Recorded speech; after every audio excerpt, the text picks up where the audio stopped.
En México, mientras tanto, el asesinato de otro periodista genera indignación. Luis Enrique Ramírez Ramos, columnista del diario El Debate, director fundador del portal Fuentes Fidedignas, ganador, por cierto, de 14 reconocimientos como periodista, autor de 2 libros. Según las primeras indagatorias, no se descartan líneas de investigación, incluyendo las que vincularían el crimen con su trabajo periodístico. Su cuerpo fue encontrado en las orillas de Culiacán, la capital del estado. Vamos a escuchar a la fiscal general de Sinaloa. Sí, está confirmado que murió por golpes contusos que le provocaron un traumatismo craneoencefálico.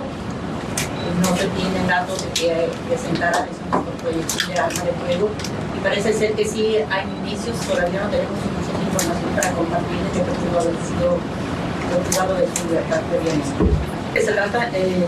Que se trabaja en la carpeta de investigación donde no se descartará ninguna línea de investigación, sobre todo las relacionadas a su trabajo, incluso aquellas donde se menciona su nombre en hechos fatídicos del pasado.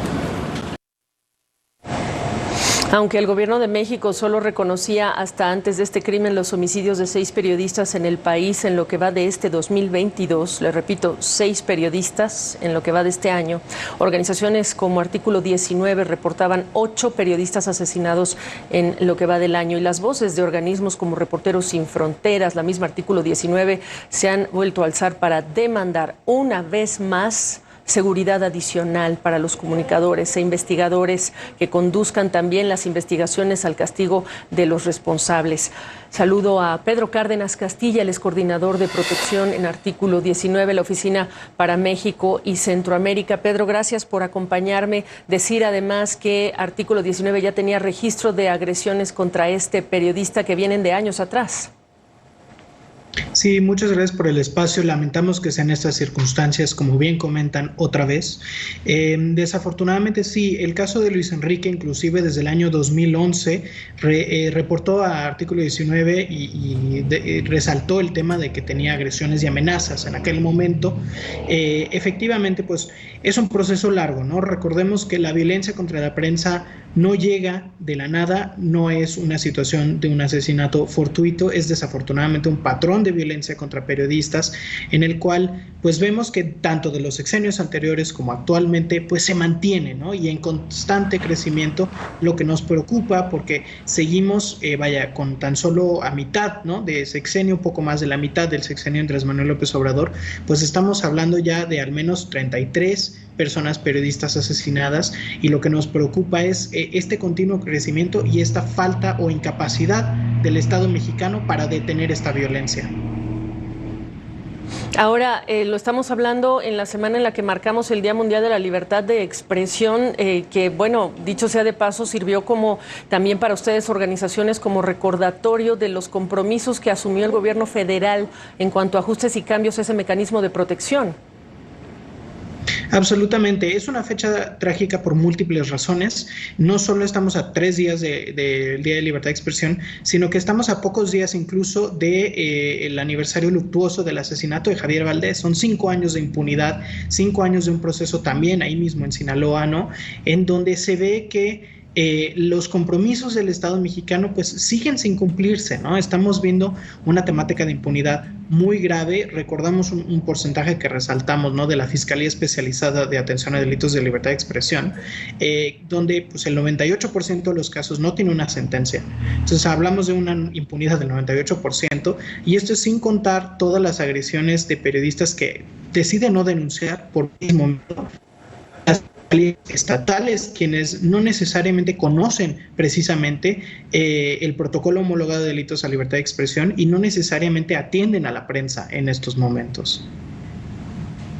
Ahora, preguntarte, los ajustes que parece que se acercan a este mecanismo de protección a periodistas, entiendo yo que tienen que pasar o ser aprobados por el Congreso. Si es así, y si esto para ti es una crisis, la que se vive con los asesinatos de periodistas, ¿no se le ha hecho tarde ya al Congreso? En este caso, lo que sabemos del proceso de la nueva Ley General de Protección es que aún no hay, o al menos se nos ha indicado que aún no hay como tal un borrador para que se pase al Congreso, ¿no? Sí, definitivamente estas medidas vienen tarde y estamos hablando de años tarde, ¿no? No nada más de unos meses. Estamos hablando de años tarde que llegan estas medidas del mecanismo. Ahora bien, esta Ley General de Protección también genera muchas dudas, no solo porque si bien sí es necesario una serie de cambios, hay que preguntarse qué cambios se van a plantear. Hasta el momento es importante la transparencia del gobierno mexicano para que presente dicha iniciativa, para que se haga pública, para que las personas periodistas y cualquier otra persona ciudadana especialista pueda dar insumos y pueda ser parte, ¿no?, de un parlamento abierto donde se discuta esta legislación y si los cambios son efectivamente positivos, ¿no? Pensemos, por ejemplo, uno de los cambios más importantes al hacerlo ley general es que se le van a otorgar más responsabilidades o se busca generar corresponsabilidad con las entidades estatales. Sin embargo, gran parte de las agresiones contra la prensa vienen de las mismas autoridades municipales y estatales, en su mayoría. Entonces, esto es una preocupación muy grande porque es cómo se va a responsabilizar o cómo se va a asegurar la protección de periodistas por las mismas personas quienes agreden.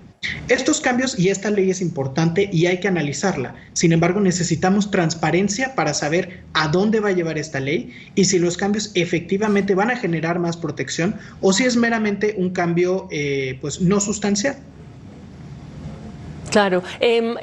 Cuando dices son las autoridades locales las que también agreden, danos por favor ejemplos. Y también te quiero preguntar, y esto es importante, porque dentro de los asesinatos que hemos dado cuenta en lo que va de este trágico 2022, hablamos de personas que usan las redes sociales como medio de comunicación en esa vocación de reportar a sus comunidades justamente lo que está ocurriendo. ¿Cómo contabilizan ustedes para entender estas diferencias en quienes son calificados comunicadores o reporteros y esa diferencia que hay en lo que cuenta el gobierno y lo que cuentan organizaciones como ustedes?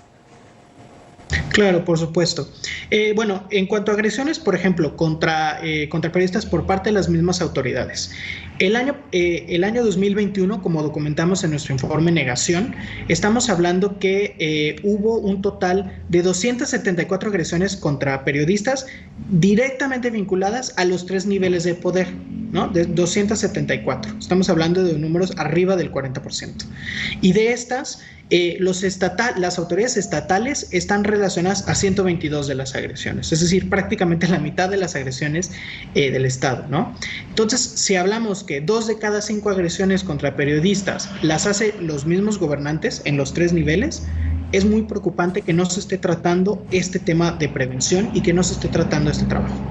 Ahora bien, desde Artículo 19 y otras organizaciones, nosotros recordamos que existen estándares interamericanos, incluso de la Suprema Corte de Justicia Nacional de México, donde se define a la persona periodista por su rol social. Es decir, no es obligatorio pertenecer a un medio, puede ser una persona periodista independiente, no es obligatorio que sea pagado, puede ser persona voluntaria, ¿no? Pero sí se trata de lo que es su rol social, es decir, no es lo mismo que yo, Pedro, de repente esté sacando tweets, ¿no? A que una persona periodista utilice Twitter, Facebook, el que sea, para generar constantemente contenido, ¿no? Sí, efectivamente.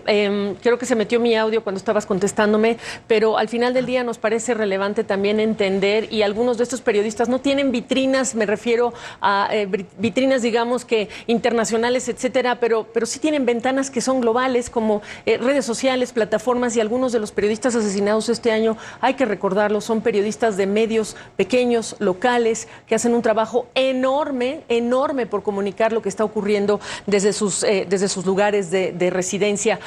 Sí, yo también lamento que esta sea la forma en la que tenemos que conversar, Pedro, pero te agradezco la perspectiva esta tarde. No, muchas gracias a ustedes por el espacio y sí, efectivamente, aquí seguiremos pues exigiendo al Estado, ¿no?, que cumpla con sus responsabilidades. Gracias.